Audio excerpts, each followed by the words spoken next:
Hi, I'm Kaley Rentz. And I'm Maddie Spielman. Welcome to Lantern TV Sports. Today we have former OSU football player Ben Buchanan. Ben, thank you so much for joining us in the studio. Thanks for having me, guys. I appreciate it. Thank you. Yeah, so we're just going to kind of jump right into it here. So you're a four-time letter winner for Ohio State.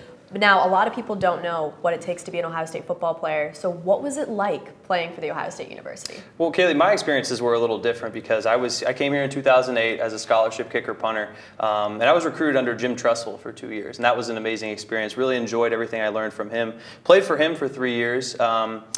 Played for Luke Fickell for 1 year after that, and then had a chance to play for Coach Urban Meyer. So my experience was a little different probably than the typical Buckeye, but it's things that you probably attest to. It's a grind when you're a Buckeye. You know, you have to balance the academics, you have to balance the school. Like I said, the school practices are crazy, study table, and it's really just time management when you're an Ohio State athlete. I think sometimes people think you can just show up on the field. You're naturally gifted. It's a lot of pre-practice, post-practice. You're getting in the ice bath. You're watching film, that type of thing. And so I would have to classify my Ohio State experience as a grind. It was a lot of fun, but it was a grind. And Ben, kind of going off that, I kind of have a little bit of a behind-the-scenes question for you. I think a lot of students here at Ohio State almost take for granted how much time and energy it goes in to be not only an athlete, but a football player here. And I know you already kind of just touched on this, but could you take us through maybe just a normal routine or like a normal day for a football player, if you think back to it? Well, I always hated normally Mondays and Tuesdays in the off season because that was when we normally had 6 a.m.s, occasionally a Friday. And again, it varied per coaching staff. Coach Tressel and his strength coach, Coach Lichter, was a little more cavalier, allowing us to pick times. When Mickey Marotti, the strength coach currently, and Urban Meyer came to town, it was 6 a.m.s. I remember when we started, actually, he was trying to weed guys out from our 2011 team to the 2012 team. He had us out there at 4:30 in the morning in January. Thanks. After the Gator Bowl, we were bear crawling 100 yards in the snow, doing 100-yard lunges, plank push-ups. It was crazy. And so we knew when Urban came to town, it was a little bit of a different experience. But a typical day, I mean, you're getting up, you're going to your workouts, you're coming back, getting a breakfast at 8 o'clock. Normally classes were always between the 9 and 1 o'clock hour, sometime in there. I would normally grab a Subway. You'd head to film at 2:15, have team meetings, get on the field around 3 o'clock, practice from 3 to around 7. You shower up, talk with the guys, watch a little film. Then you're headed to team dinner. I would go do homework.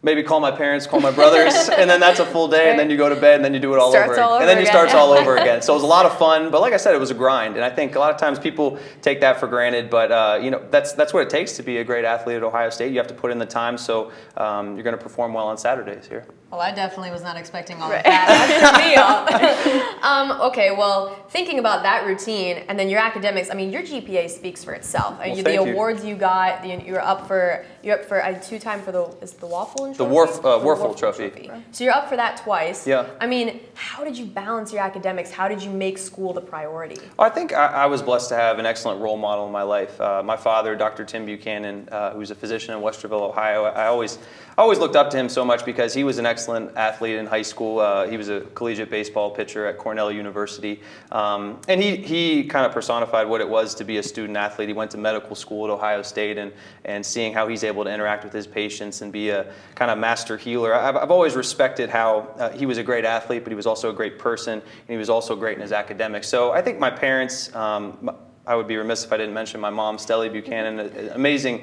influence in my life as well. They taught me that it's important to be a complete person, to have your faith, your family, your football, your academics. And so academics was one area that I tried to take great pride in as well. And then, I mean, academics, super important, but then looking at your community service aspect. I know that with your dad and with the entire Buchanan family, who I have had the privilege to meet several times, how do you take the community service project and make it into something that just benefits you wholeheartedly? One of the great coaches here back in the day, Woody Hayes, always said that you need to pay forward. That's something that I've always liked.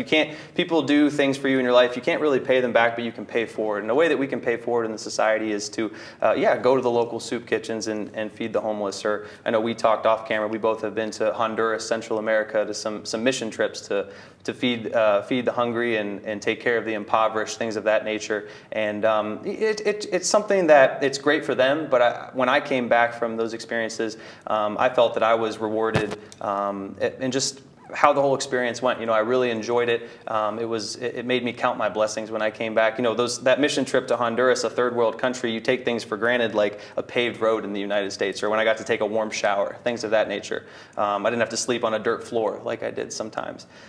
So just the blessings that we have in America, and the common college student. I mean, they don't know any better because they haven't experienced anything but pure luxury in America. We don't think of anything different. But it was a rewarding experience for me, and to see the smiles on the kids' faces and we're able to help them, it's something I'm really grateful I was able to do, for sure. That's awesome. And kind of switching gears, moving back to the football aspect, you had the unique opportunity not only to play under Coach Jim Tressel, but also Coach Urban Meyer. Yeah. And I'm wondering, I know they're two different dudes, obviously. Sure. Very different. Very different, Maddie. Looking back and comparing the two and thinking about it, do you notice any similarities between the two? Well, I think right off the bat, it's funny, I get asked that question a lot. They're both winners. I mean, obviously. Right. You look at Coach Tressel, his record here speaks for himself. The 2002 National Championship, I think he went to 7 BCS Bowls, Big Ten championships when he was here.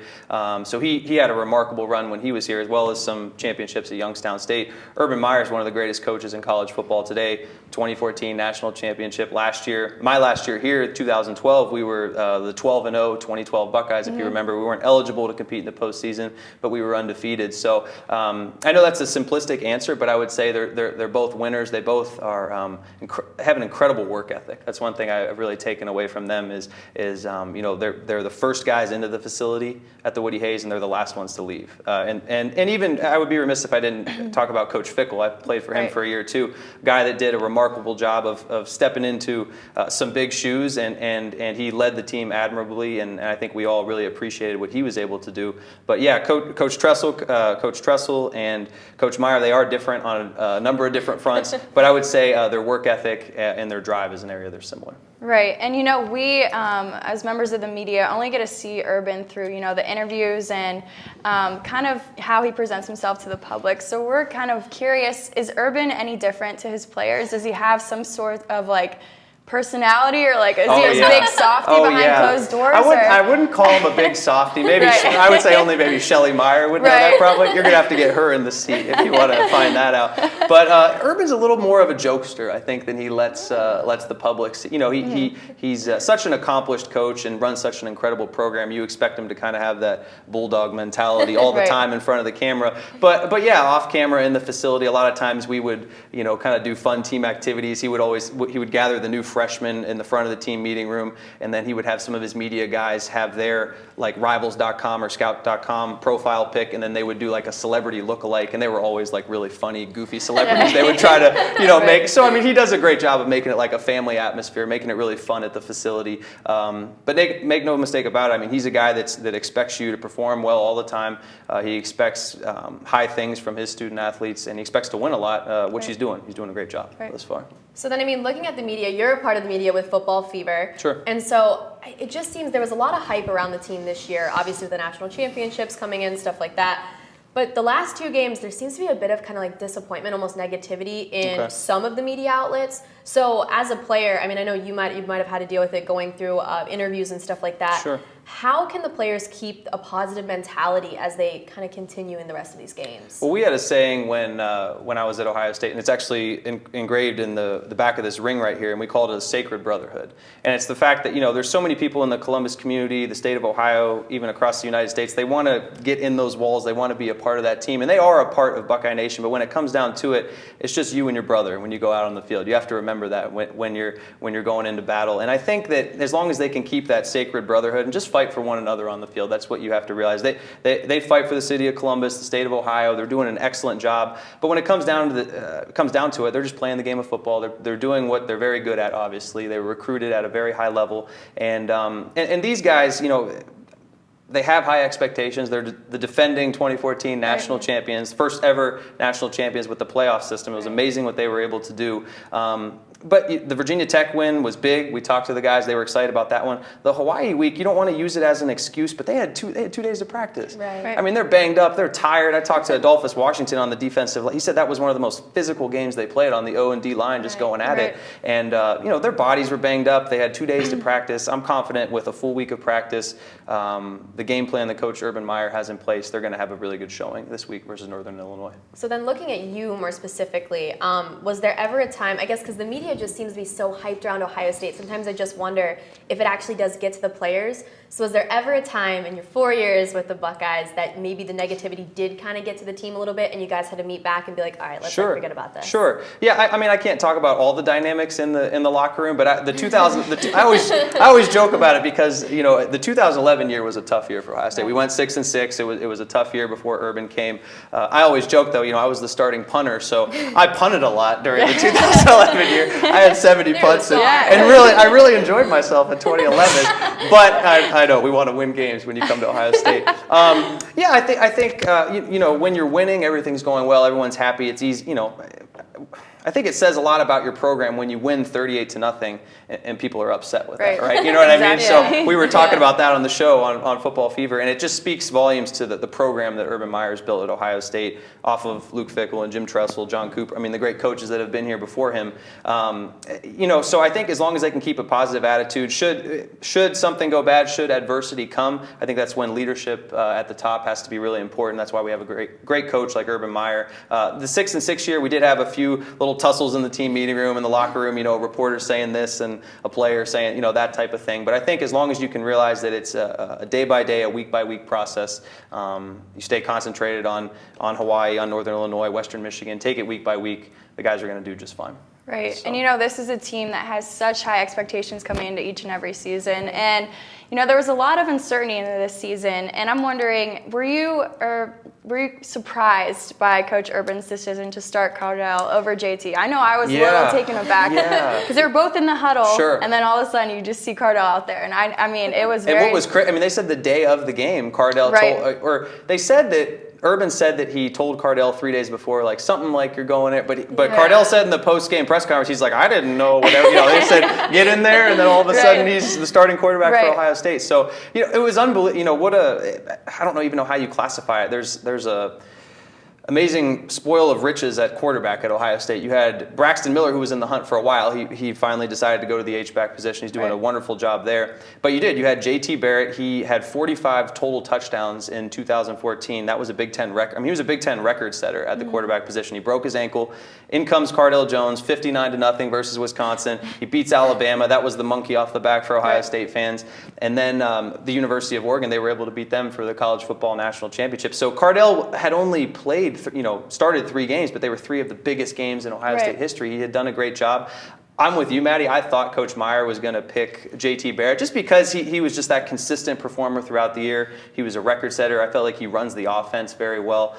But he ended up going with 12 gauge with Cardale. Our guy Clay Hall, he says JT's the consistent guy, and Cardale's kind of the shock and awe. He's in your face. He's 6'5", 250 pounds. He's a great pro style quarterback. But it'll be interesting to see how they use them both. But it's going to be it's a week to week thing. It's a good problem to have, though. Good problem to have. Absolutely. Two of the best players. Doesn't matter who you start. You guys are right. So I guess, so we are going to end this with always have to ask predictions. Okay. So Northern Illinois this weekend. Yeah. What do you think?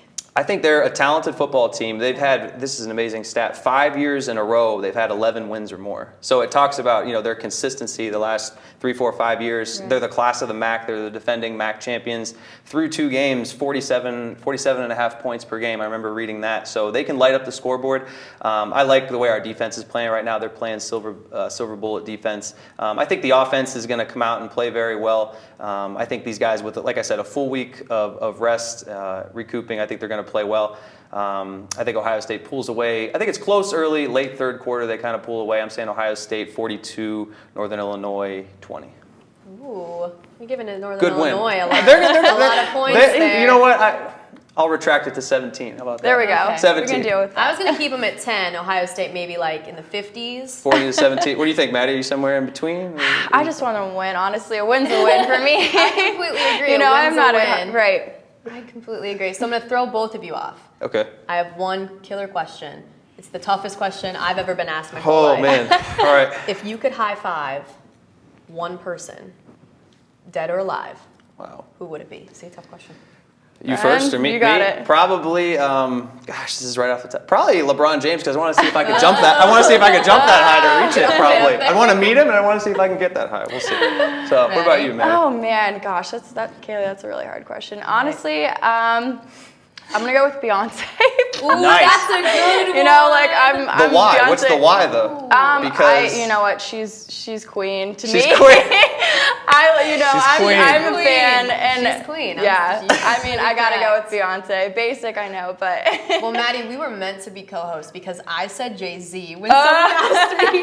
So we were meant LeBron's to in be good company, right? LeBron, So we're all together. we can do this, right? Don't worry. Okay. Good stuff. Well, Ben, thank you again so much for joining us, and we look forward to seeing you on Football Fever every single Saturday, every single game day. Pre-game, post-game. Yep. Right. Tune in for sure. We look forward to seeing you. Thank you, guys. Thank you so much. I appreciate it. Thank you.